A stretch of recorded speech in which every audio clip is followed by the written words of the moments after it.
Hi, Mystery Recaps here. Today, I'm going to explain a mystery drama show called Pending Train. Spoilers ahead. Watch out and take care.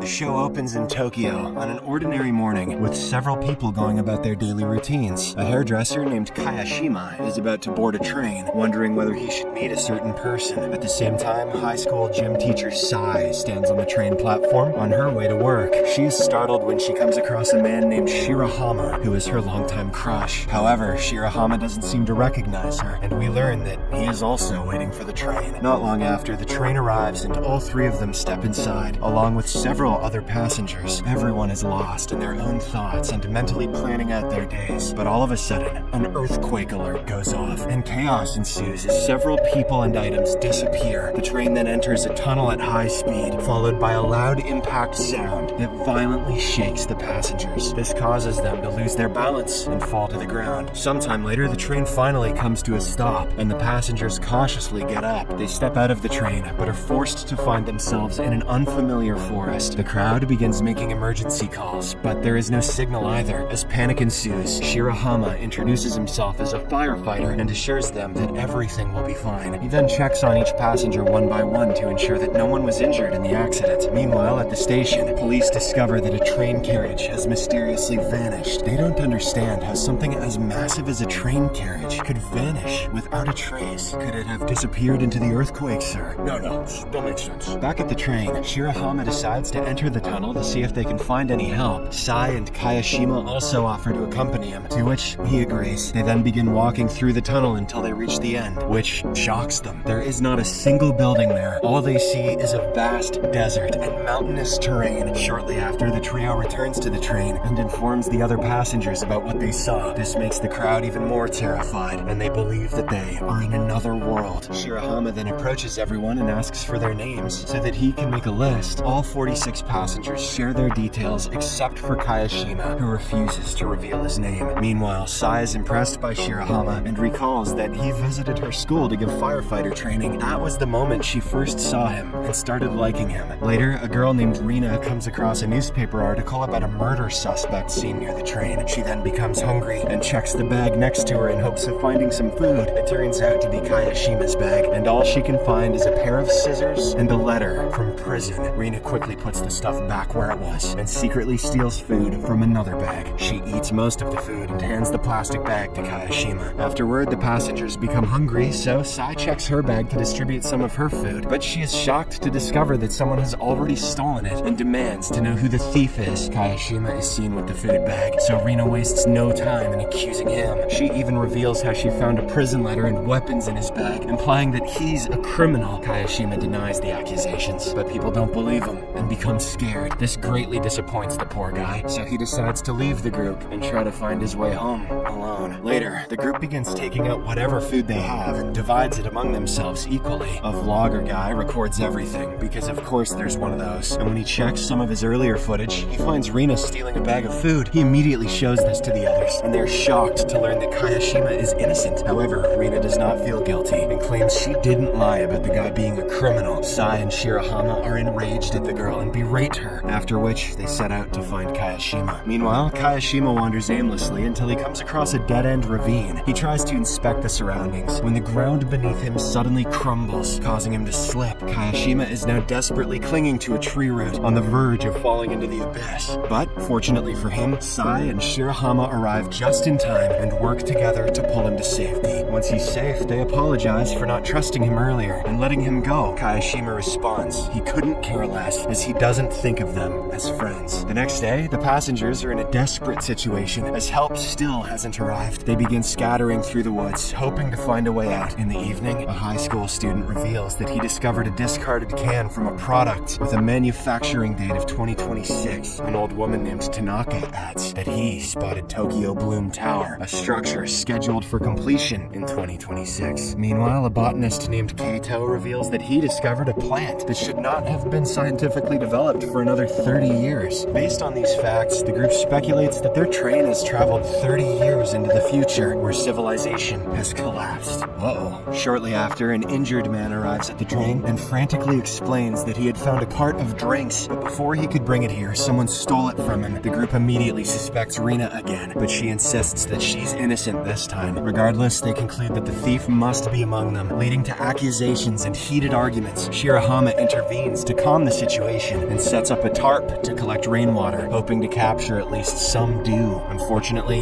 it doesn't rain, placing them in an even more hopeless situation. The next morning, the train conductor catches Tanaka with a water bottle and realizes he's the cart thief. He immediately brings him to the other passengers and reveals the truth. Tanaka doesn't deny this and offers to trade the water for money, since only he knows the location. But Kayashima grabs the old man and threatens to kill him if he continues to be an asshole. This terrifies Tanaka. I was just kidding. And he finally leads the group to the location of the cart. Everyone is given one water bottle, which makes them happy, but they know it won't last long and must find a source soon. The next day, a small group sets out to search for a water source. They come across a few frogs and damp ground along the way, indicating that they are getting close to their destination. After hours of walking, Shirahama ties a safety rope and carefully climbs a cliff, while the others remain on the bottom. He finally finds a fresh stream of water and informs the others about it. However, as Shirahama walks further, he is stunned to see a vast sea nearby, with Mount Fuji visible in the distance. But this is not the Mount Fuji they remember, as there is no sign of civilization anywhere. Upon returning to the train, Shirahama shows the picture of Mount Fuji to the passengers. This leaves them shocked, as it finally confirms their theory of traveling into the future. They then begin recording tearful messages for their loved ones on their phones, in case they never return. Meanwhile, Sai approaches Kayashima, and they engage in a heartfelt conversation. During this, Kayashima opens up about his life, revealing how hard he worked to raise his younger brother, Tetsuya. He explains that their parents abandoned them, so all they had was each other. However, as a teenager, Tetsuya became involved in criminal activity, which eventually landed him in juvenile jail. Kayashima hasn't spoken to him since then, and it has already been 2 years. He reveals that the letter from prison was sent by Tetsuya, who is due to be released on the day of the accident. Upon hearing this, Sai comforts him and then attempts to record a video message to send to his brother, but Kayashima refuses, and soon her battery also runs out. This prompts him to call her foolish, but it is evident that he's beginning to develop feelings for her. Meanwhile, in the outside world, we see the families of all the missing passengers gathering at the train station, demanding to know their whereabouts. Tatsuya is also among them, and when he arrives at his brother's salon, he notices flowers left for him. This infuriates Tatsuya, who angrily declares that his brother is not dead. In another scene, Tanaka spots a mysterious person in the forest and takes off after them. This is literally just lost, but he soon returns and steals Kayashima's hairdressing tools. To continue his pursuit, Tanaka eventually comes back empty-handed, and Kayashima is furious at him for taking his precious tools. The old man explains that he saw someone wearing a cap who wasn't part of their group, but Kayashima doesn't believe him. This sparks a heated argument between the two, but it is cut short when it suddenly begins to rain. Everyone begins rejoicing in the water, but Tanaka declares that he's had enough and chooses to leave the group. The next day, Keito leads a foraging team to help judge which wild plants are edible and which are dangerous. Sai and Rina are seen chatting and collecting berries, when Sai suddenly becomes ill and collapses to the ground. It turns out that she has eaten a toxic plant that looked like edible berries. Fortunately, she didn't consume much, and Shirahama helps her vomit it out. Kayashima then notices Tanaka lurking in the background, observing everything. The next morning, the group begins to work together to prepare makeshift weapons for their survival. They craft pots made of iron boxes, cutlery from bamboo, and even sharpen ATM cards to use as knives. In the evening, they gather by the bonfire and begin eating soup made by the older ladies. But things take a different turn when someone notices a toxic plant in one of the soups. Keito takes a look and realizes it is an edible berry, but he's curious about how it got into their soup. Kayashima thinks Tanaka may have slipped it in when he was lurking earlier. He suspects the old man wanted to poison everyone, but accidentally put the berries instead. Kayashima wants to confront Tanaka, but Shirahama doesn't believe he could be the culprit. This leads to an argument between them, and Shirahama eventually decides to go in search of the old man himself. A few hours pass, and he still doesn't return to the camp. This makes Sai worried, so she decides to go look for him, but Kayashima warns her that it's too risky to go alone, and asks for her to wait. He teases her, referring to her as a Shirahama fan, but she denies it. Sai then shares the story of how she first met him, though he hadn't known about her existence until the train accident. Elsewhere, Shirahama is seen walking through the forest, searching for the old man, but he soon falls into a ditch and injures his leg. He begins calling for help, but unfortunately no one is around to hear him. The next morning, Sai decides to search for Shirahama, who still hasn't returned. Kayashima also decides to join her, but just as they're about to leave, Shirahama limps back to the site. He reveals that he couldn't find the old man, but managed to recover Kayashima's hairdressing tools. This makes Kayashima emotional, and he bursts into tears since the tools were gifted to him by Tatsuya, and now